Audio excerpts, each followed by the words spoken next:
Sweden में कुरान को जलाए जाने के बाद एक मुसलमान अहमद अल्लूश ने कुछ ऐसा कर दिखाया है जिसकी आज पूरी दुनिया में चर्चा हो रही है।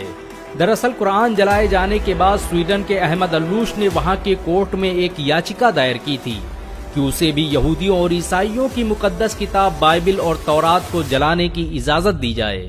अहमद अल्लूश का कहना था कि जैसे स्वीडन में सरेआम सरकारी सिक्योरिटी के बीच कुरान को जलाया गया, वैसे ही वो भरी सिक्योरिटी और लोगों के बीच बाइबल और तौरात को जलाना चाहता है। इस खबर के आने के बाद इजराइल सहित दुनिया के तमाम यहूदी संगठनों ने बवाल कर दिया था और धमकी दी थी कि अगर हमारी धार्मिक पुस्तकों को जलाने की कोशिश की गई तो हम इसे बर्दाश्त नहीं करेंगे।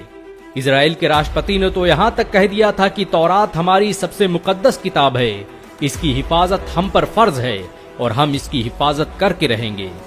स्वीडन की अदालत ने अहमद अल्लूश की याचिका के बाद उसे बाइबिल और तौरात को जलाने की इजाजत दे दी थी, क्योंकि स्वीडन में धार्मिक पुस्तकों को जलाना अभिव्यक्ति की आजादी माना जाता है, जिसके बाद दुनिया भर की नजरें स्वीडन के इस मुसलमान पर थी। ये इतिहास में पहली बार था कि किसी मुसलमान ने आसमानी किताब बाइबिल और तौरात को जलाने की इजाजत मांगी थी। अहमद अल्लूश तयशुदा वक्त पर कल इजरायली दूतावास पहुंचे। उनके एक हाथ में लाइटर था तो दूसरे हाथ में बाइबिल और तौरात। चारों तरफ दुनिया के मीडिया संस्थान और लोग बाइबल को जलाने का मंजर देखने के लिए मौजूद थे।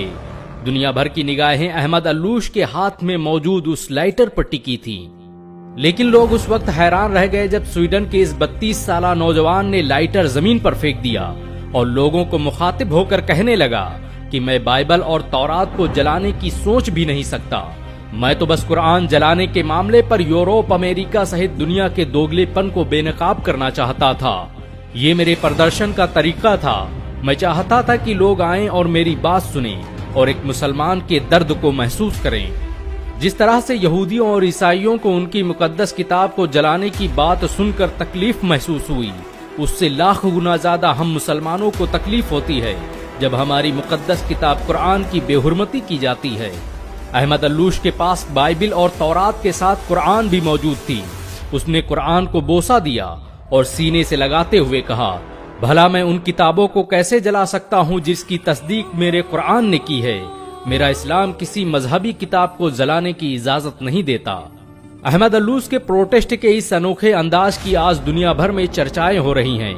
यहाँ तक कि यहूदी और ईसाई भी कुरान को जलाने की इजाजत देने पर पाबंदी लगाने की मांग करने लगे हैं। गौरतलब हो कि बकरा ईद के दिन स्वीडन में